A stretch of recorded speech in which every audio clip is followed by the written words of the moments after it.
মাহমুদুল্লাহ রিয়াদ আমাদেরকে অনেক সুখের স্মৃতি দিয়েছেন, আবার অনেক বেশি দুঃখের স্মৃতিও দিয়েছেন। তারপরেই মূলত মাহমুদুল্লাহ এবং মুশফিকুর রহিমের উপর একটা প্রেশার, কালো প্রেশার চেপে বসে। বিদায়টা আসলে বাংলাদেশের ক্রিকেটে তোলপাড় তৈরি করে ফেলে।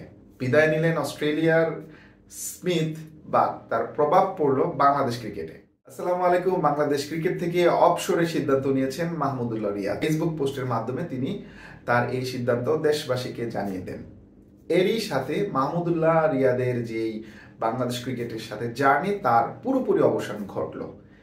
এর আগেই তিনি 2021 সালে টেস্ট থেকে অবসর নিয়েছেন এবং গত বছরে টি-টোয়েন্টি ওয়ার্ল্ড কাপ যেটা হলো সেটা খেলার পরে টি-টোয়েন্টি থেকেও বিদায় নেন আর কি, এবং ফাইনালি এবার আইসিসি চ্যাম্পিয়ন্স ট্রফির পরে ওডিআই থেকেও বিদায় নিতে বলা চলে বাধ্যই হলেন।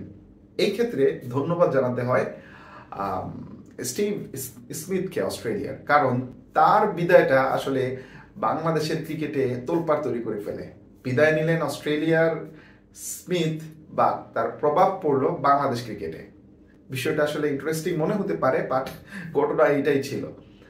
স্টিভ স্মিথ খুব ফর্মে ছিলেন, ভালো খেলছিলেন। তারপরে যখন 2027 যে ওডিআই ওয়ার্ল্ড কাপ, সেইটার কথা চিন্তা করে নবীনদের সুযোগ দেওয়ার জন্য তিনি অবসরের সিদ্ধান্ত নেন। তারপরেই মূলত মাহমুদুল্লাহ এবং মুশফিকুর রহিমের উপর একটা প্রেশার, কালো প্রেশার চেপে বসে যে তারা কি সিদ্ধান্ত নেবেন। আমরা যতটুকু জানি মাহমুদুল্লাহ রিয়াদ এবং মুশফিকুর রহিম সবসময় একটু তৌহিদি জনতার ফ্যান, তো সেই ক্ষেত্রে তারা অপশন নেবেন কিনা, ক্রিকেটের তৌহিদি জনতা আর কি যেটাকে বলি, তাদের একটা চাপ ছিল যে তারা কতদিন কন্টিনিউ করবেন।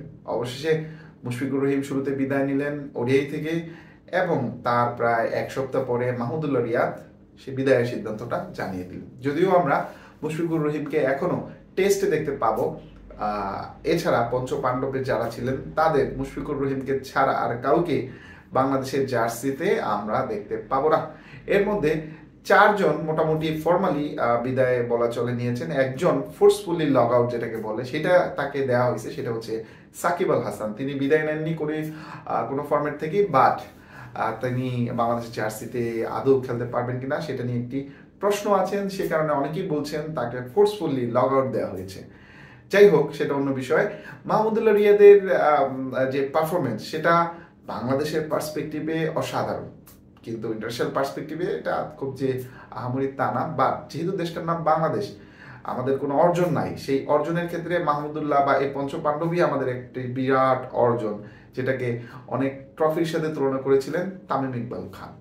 যাই হোক, মাহমুদুল্লাহ রিয়াদ আমাদেরকে অনেক সুখের স্মৃতি দিয়েছেন, আবার অনেক বেশি দুঃখের স্মৃতিও দিয়েছেন, কারণ এমন কতগুলো ক্লোজ ম্যাচ ছিল যেগুলো হারার পিছনে মাহমুদুল্লাহর প্রত্যক্ষ ভূমিকা ছিল। বেশি দূরে যেতে হবে না, আমাদের এই আমেরিকায় হতে যাওয়া যে ওয়ার্ল্ড কাপ টি-20 হলো গত বছর, সেখানে আফগানিস্তানের সাথে 19 বলে যদি আমরা 40 নিতে পারতাম, তাহলে ওই একটি ম্যাচ জিতেই আমরা সেমিফাইনাল খেলতে পারতাম। সেখানে মাহমুদুল্লাহ রিয়াদ প্রথম 4টি বল ডট দিয়েছেন, 21 দাঁড়ায় যায় 15 বলে 39। তারপরে কিন্তু আর বাংলাদেশ ঘুরে দাঁড়াতে পারেই নেই, সেই ম্যাচটি বাংলাদেশ হেরে যায়। তো এরকম দুঃখের অনেক স্মৃতি মাহমুদুল্লাহ রিয়াদে আমাদের দিয়েছেন। আমরা খুবই বা অনেক বেশি ভালোবাসি তাকে, হয়তো বা সেই থেকেই তার প্রতি আমাদের একটি ক্ষোভ ছিল যে এই মাহমুদুল্লাহ রিয়াদ কি করলেন। তো এরকম না, এর আগেও তিনি অনেক করেছেন। এর আগেরও একটি টি-20 ওয়ার্ল্ড কাপ যেটা ভারতে হয়েছিল, সেখানেও তিনি এরকম একটি বোকামি করেছিলেন, যেখানে 3 বলে 2 রান দরকার ছিল, সেটা নিতে পারেননি মাহমুদুল্লাহ এবং মুশফিক, এই দুই ভাইরা ভাই নিতে পারেনি, 2 বলে 2 জন আউট হয়ে যান। যাই হোক, এছাড়াও এশিয়া কাপেও এরকম একটি ম্যাচে এরকম করেছিলেন, অনেক অনেক অনেক ম্যাচে তিনি এরকম করেছেন। এটা যেমন কষ্টের, আবার তিনি আমাদেরকে অনেক সুখের স্মৃতিও দিয়েছেন। যেমন তিনি বাংলাদেশের প্রথম ক্রিকেটার যিনি আইসিসি ওডিআই ওয়ার্ল্ড কাপে প্রথম শতক হাঁকান। এছাড়াও মাহমুদুল্লাহ রিয়াদের কিন্তু বিশাল বড় একটি অর্জন আছেন, যেমন তার ক্যারিয়ারে 4টি সেঞ্চুরি আছেন, এবং 4টি সেঞ্চুরি তিনি করেছেন আইসিসির বড় বড় ইভেন্টে, অর্থাৎ কোনো দ্বিপাক্ষিক সিরিজে না বা ট্রাই নেশন সিরিজে না, আইসিসির মেগা ইভেন্টেই তিনি 4টি সেঞ্চুরি করেছেন, যেটা মাহমুদুল্লাহ রিয়াদকে বাংলাদেশের অন্যান্য ক্রিকেটারদের থেকে তাকে ভিন্ন করেছেন। যাই হোক, এগুলো সবই মাহমুদুল্লাহর ভালো ঘটনা, এটা খারাপ ঘটনা আমরা আজকে আর বলবো না, যেহেতু বেচারা রিটায়ারমেন্ট ঘোষণা করেছেন।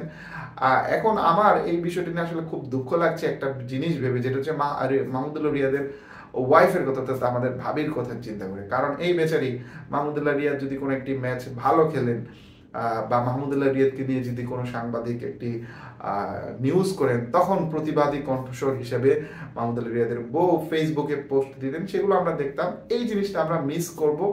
আমরা চাইবো মাহমুদুল্লাহ রিয়াদের বউ অর্থাৎ আমাদের মাহমুদুল্লাহ ভাবি তিনি এটা ধরে রাখবেন। তার বাংলাদেশ ক্রিকেটের স্বার্থেই মাহমুদুল্লাহ রিয়াদের লিগের কোনো পারফরমেন্স যদি তিনি ঘরোয়া লিগগুলো খেলেন, এগুলো আমাদেরকে জানাবেন। এবং এই যে এরকম প্রতিবাদী আপনি ছিলেন, বাংলাদেশের পুরো ক্রিকেটের কাঠামো নিয়েও আপনি সেরকম প্রতিবাদী হবেন, এটা আমরা চাই। কারণ আমরা মুন্নি ভাবি এবং মাহমুদুল্লাহ রিয়াদের ভাবিকে খুবই মিস করব ক্রিকেটে। আমরা চাই না সেটা করতে, আমরা চাই আপনারা আপনাদের যে স্বভাব সুলভ আচরণ সেটা ধরে রাখেন। যাই হোক, আমরা মাহমুদুল্লাহ রিয়াদের আরো একটি অসাধারণ কালজয়ী একটি ইনিংস ছিল নিধাস ট্রফির শ্রীলঙ্কার সাথে যে ম্যাচটিতে একটি অসাধারণ 6 মেরে বাংলাদেশ ক্রিকেটকে ফাইনালে নিয়ে গেছিলেন। সেই ম্যাচটি নিয়ে আমরা একটি ভিডিও বানাবো, আশা করি সেই ভিডিওটি আপনারা দেখবেন। যাই হোক, বিদায় বেলায় মাহমুদুল্লাহ রিয়াদের প্রতি রইল শুভকামনা, তার অবসর জীবন সুখের হোক। দর্শক, মাহমুদুল্লাহ রিয়াদ সম্পর্কে আপনার কোনো মতামত বা অনুমতি থাকলে সেটা আমাদেরকে কমেন্টস করে জানাতে পারেন।